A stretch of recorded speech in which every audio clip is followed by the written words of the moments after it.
Recording in progress.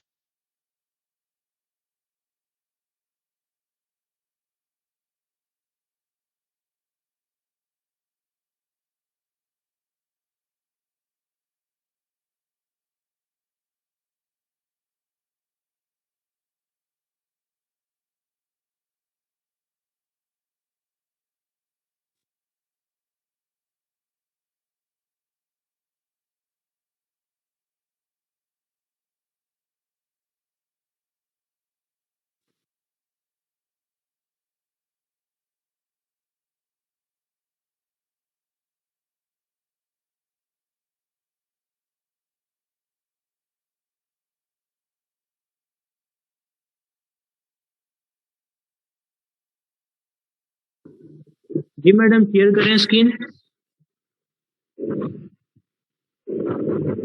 Madam आपकी आवाज नहीं आ रही।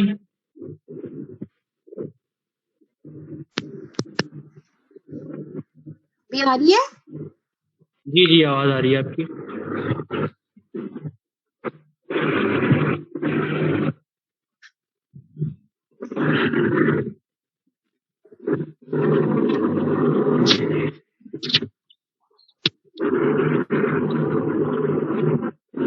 ठीक है, स्टूडेंट्स हैं मौजूद यहाँ पे?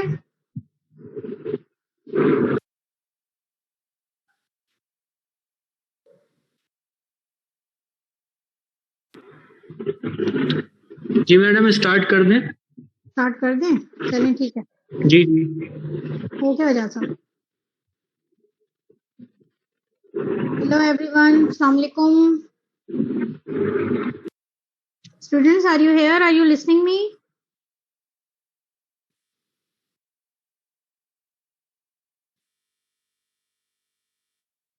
Okay.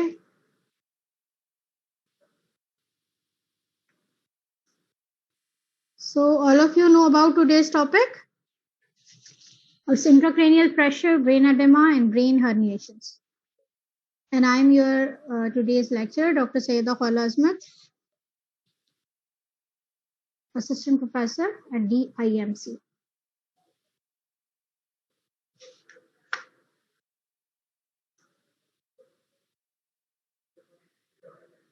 So before talking about intracranial pressure, we should talk about the intracranial capacity and the intracranial contents. So these are the normal contents of intracranial cavity. First is brain, which maximum is 1200 ml, blood is 150 ml, and CSF is 150 ml. Means at a time, these amounts present within the cranial cavity. And our cranial cavity is semi-rigid to rigid, so this is incompressible.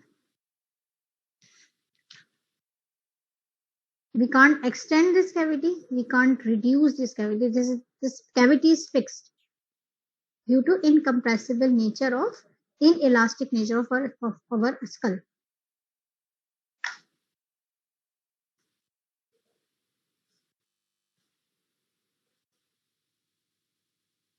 Okay, so this is an animation representing the intracranial contents. About 1200 ml or 70% brain. Then this is blood, it's showing as a red. Arterial and venous blood is as blue, and CSF is as white. Okay, so this is just diagrammatic. This is not actually not present like this. Okay, so if there will any abnormal thing within the cranial cavity, then of course it's acquired the place of normal things. There is no extra space. Our skull is non-expansile, not elastic. So anything which come abnormally within the cranial cavity, it occupies the space of normal things within it. Like as we mentioned here, that this is a intracranial mass or something which is occupying the space. If it comes within the cranial cavity, then initially it occupies the space of CSF, then veins, then arteries, and finally compresses the brain.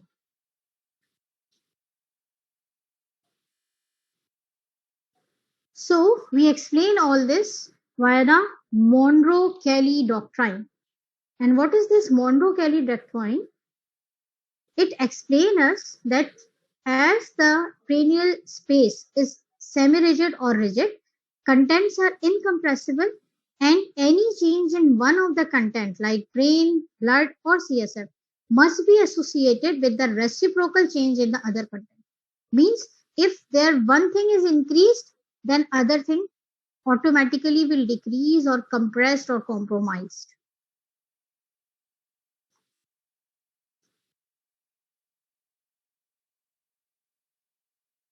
Okay.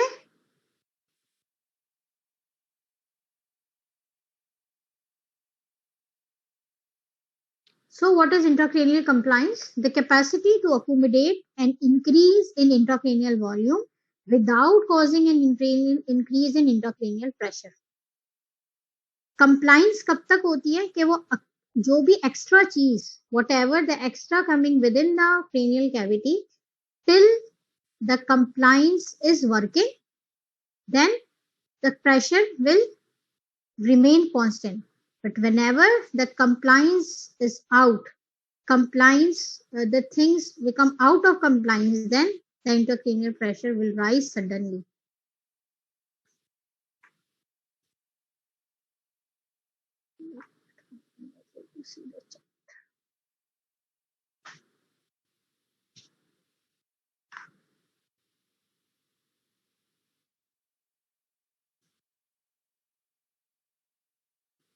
Okay, students, should I move forward?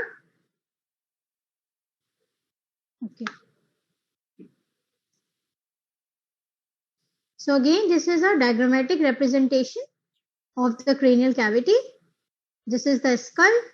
Then we have brain parenchyma. Then we have ventricles.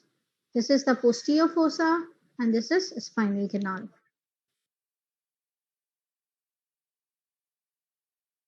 This is the graphical representation that till certain volume, the pressure will remain constant, and till there is a compliance in the brain which is accommodating, and pressure is remain constant till certain volume.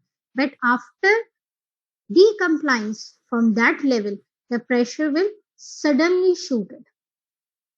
Okay, and this is further explained in other few slides. Like this. This is a graph of pressure versus time or volume. This is a constant graph, constant equal graph. Then at this level, now the pressure is start rising. And further in the graph, you can see like that a constant graph, then sudden rise in the pressure. Then for other certain level, for other certain time, it will remain constant. Then volume further rises. You can understand by these diagrams that till a very large volume, pressure remains constant, but after that value, a small rises causes very much high pressures. Here, this is the pressure curve. Then again, volume remains same. There's just a slight rise in the volume, but this spike in the pressure wave, which is seen by this wave diagram.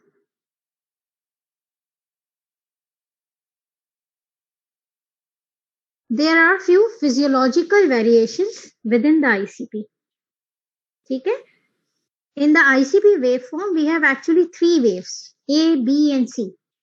A is a normal wave, which is this first wave. Then this is the slight rise, which is B, and this is the decrease of the pressure in a normal pressure waveform of the brain. So this is A, then B, and this is C, which is inverted wave. C कब occur होती है? When B takes place, when you respire. With every respiratory cycle, the ICP waveform also changes. And with the every rise and fall of blood pressure means like systolic and diastolic changes, the waveform will change. And spikes can also occur with coughing and strainings.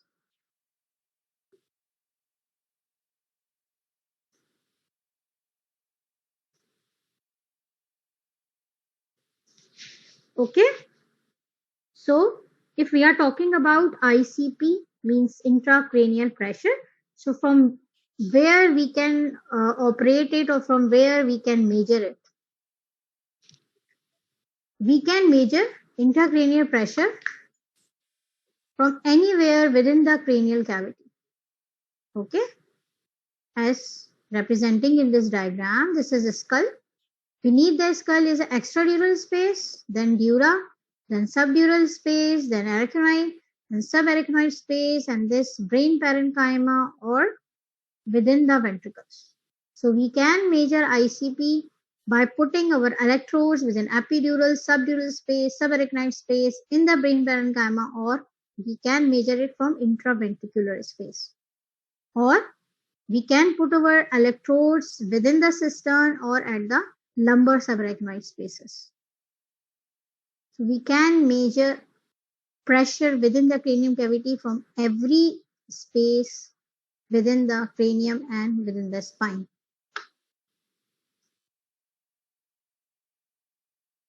Now, what causes a rise in the ICP? Any changes within these contents.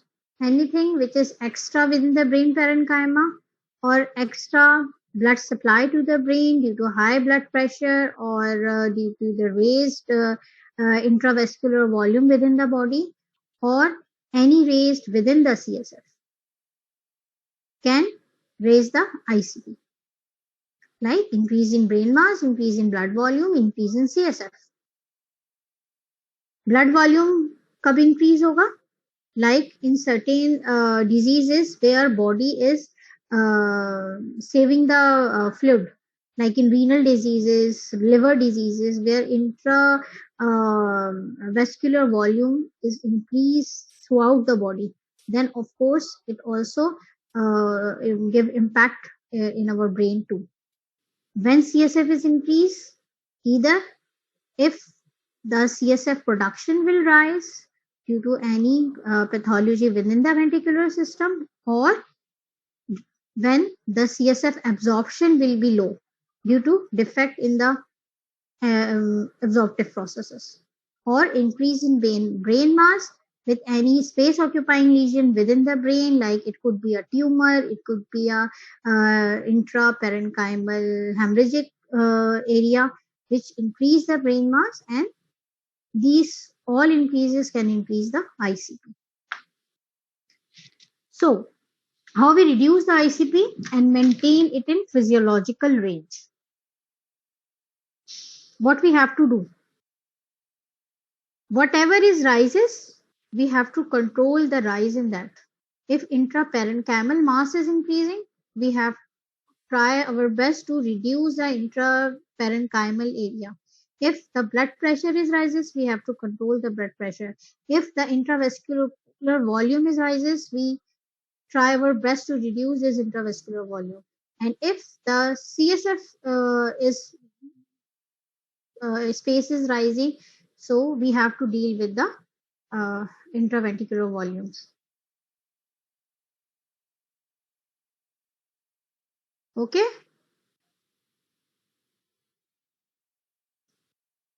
Sorry. So we are here. How we reduce the intracranial blood volume? By promotion of the venous drainage. How we promote the venous drainage from the brain? By positioning the head above the heart, raise the head side of the patient, preventing pressure on neck veins. Keep the neck straight so that venous flow will increase. Keeping peak and expiratory pressure to a minimum during ventilation. What is end expiratory pressure? The pressure within our lungs and alveoli after complete expiration. So we reduce that end pressure to increase the venous outflow. Okay. And the next, by reducing venous engorgement. How we reduce the venous engorgement? By minimize the any type of straining within the patient's body and reduce the stimulation of the brain by suctioning or physical therapy, analgesia, and finally we can sedate the patient to reduce the stress and to reduce the venous engorgement within the brain. Or we have to prevent the vasodilation. And how we prevent the vasodilation? By maintaining proper airway or prevent hypoxia and hypercarbia.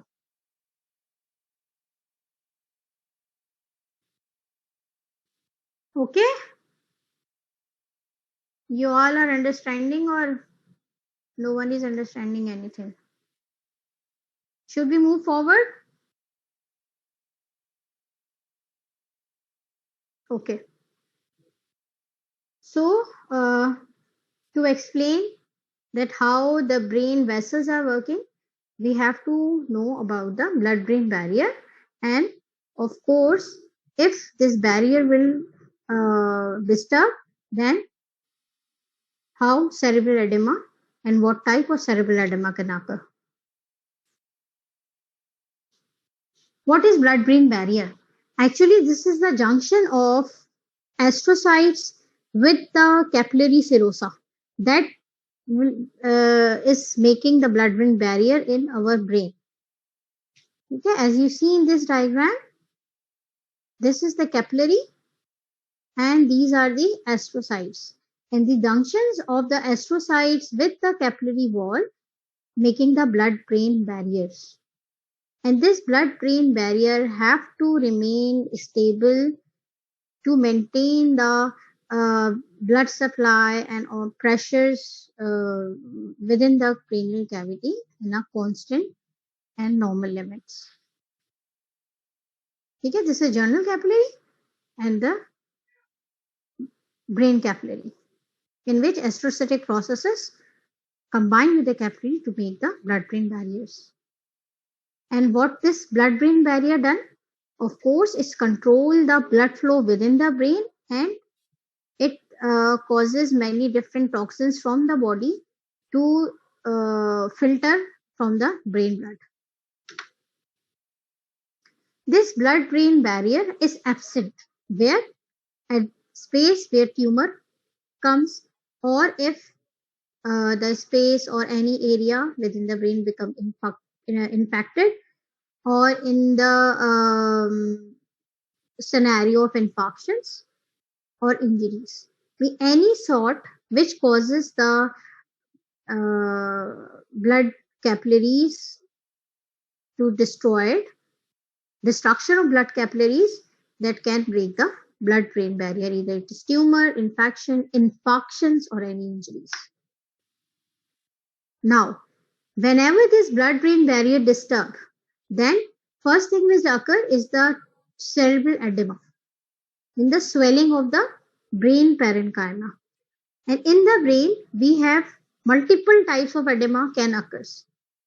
Brain can be affected by the cytotoxic edema.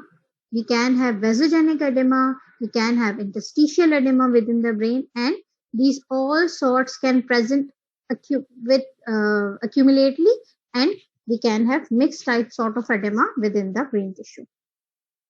Okay? What is cytotoxic? When there is a cellular damage that causes the cytotoxic edema. Vasogenic edema, when there is increased intravascular volume which causes seepage of the blood or blood products within the brain is called the vasogenic edema. And what is cerebral or interstitial edema? When there is the defect in the again capillaries or within the brain cell, this causes accumulation of edema fluid among the brain parenchymal cells. This is again the graphical representation of different sorts of edema and how we see the brain edema on the CT scan. This is the CT scan where there is no delineation of any sort of anatomy in this brain. All sulcal gyral patterns are lost. We can't appreciate any midline structures. So this is a sort of severe brain edema.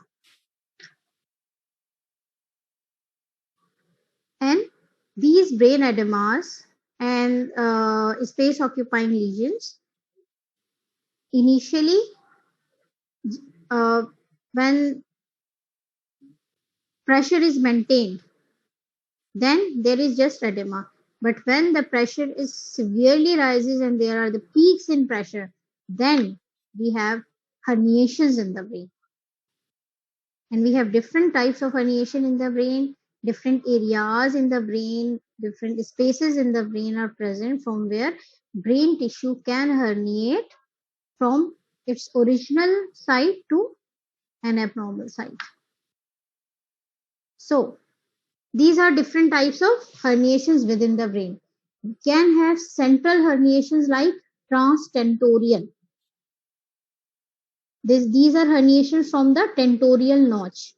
Means supratentorial organs or supratentorial brain tissues can herniate into infratentorial areas, and if there is more pressure in the infratentorial area, then opposite herniation can also occur. Then we have uncal herniation. Again, this uncal herniation from the tentorial notch. We can have cingulate herniations. Cingulate gyrus can herniate from beneath the fox cerebri. From falciform herniation भी कहते हैं. And we can have upward cerebellar herniations, tonsillar herniations of cerebellar tonsils from the posterior cranial fossa to spinal canal. These are few MRI.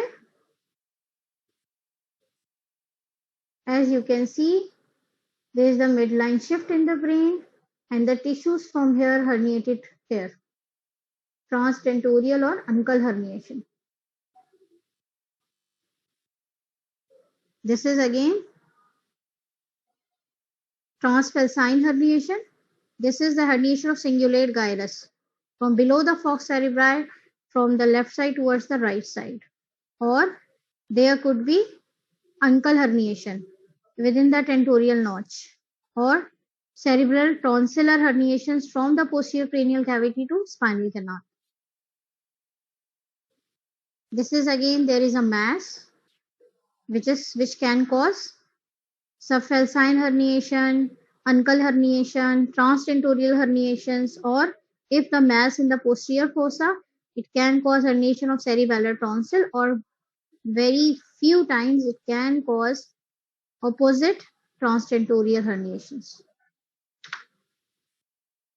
What we have to do?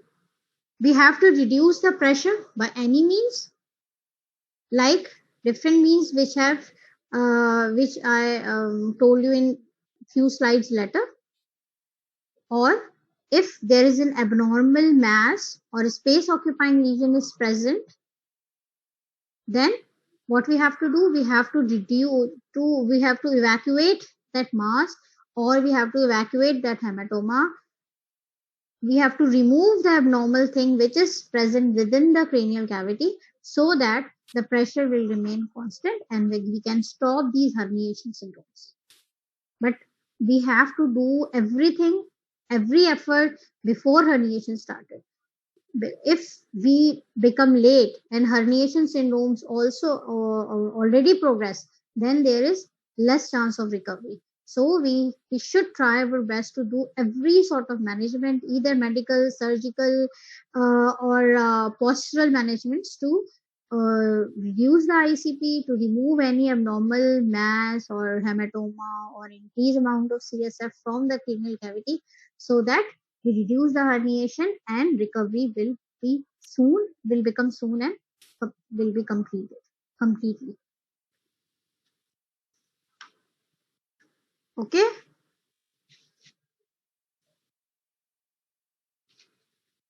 So any question?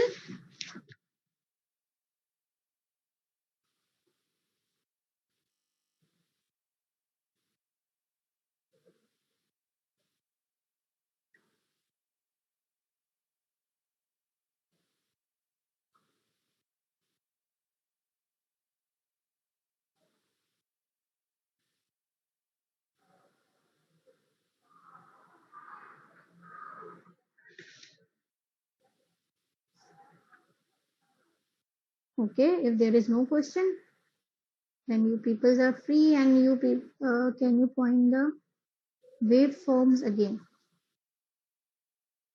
Okay, 1 minute. Surgical management of raised ICP.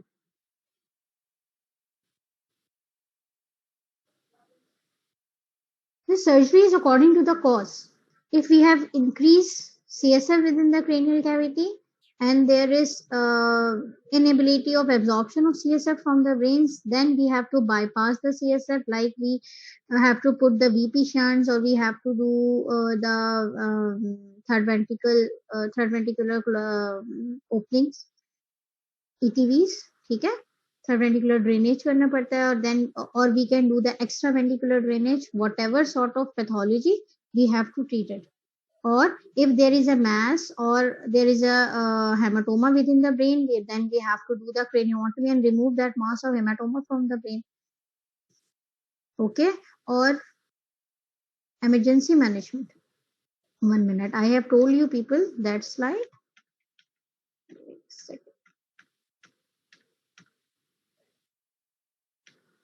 These are the emergency management. We have to reduce the blood volume, we have to reduce the venous engorgement, prevent vasodilation, prevent chest infections and bronchospasms. We have to first, what we do, if the patient come to us with a raised ICP, we raise his or her head, we keep him or her oxygenated. We put our all efforts to reduce the blood pressure to the desired level.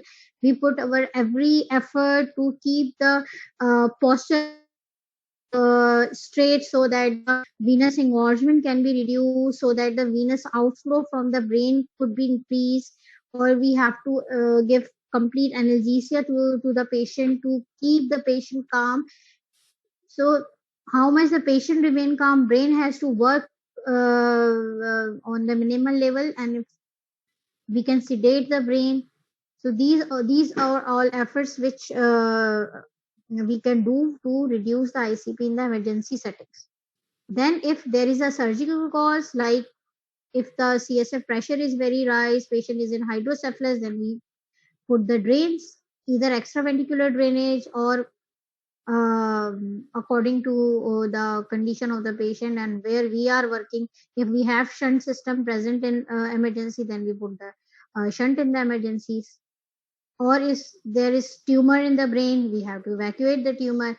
If ICP is raised due to the hematoma, then we do the craniotomy and evacuate the hematoma.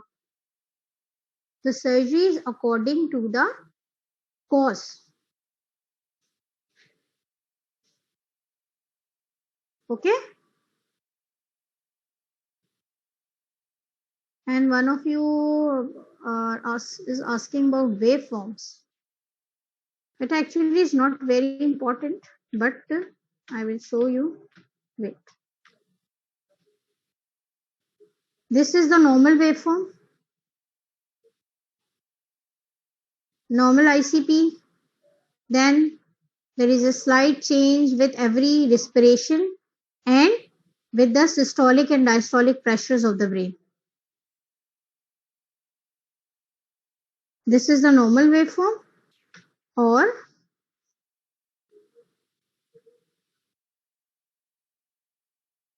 this is again a normal waveform till the volume within the cranial cavity, it's remain in the limit of the compliance of our intracranial cavity.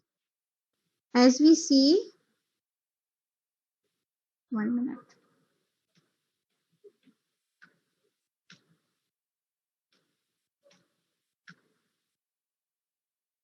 I have told you in this paragraph, in this diagram, that to a certain volume, brain has a good compliance and pressure within the brain with keep in a constant limit. But after the compliance of the intracranial cavity has lost, then the small rises in the volume will causes the high peaks of the pressure. Okay, this is the first volume and इसकी wave. Second volume, यहाँ से pressure ने rise करना शुरू किया है. देखो, the pressure is, as you can see, pressure is rising. Then now the small change in volume. From 1 to 2, there is a very high amount of volume is changed, but pressure remains constant because from 1 to 2, there is a compliance of brain is not compromised. But from 2 to 3, compliance is compromised, so pressure is rising. And at the level of 4, this is the pressure. Okay? Anything else?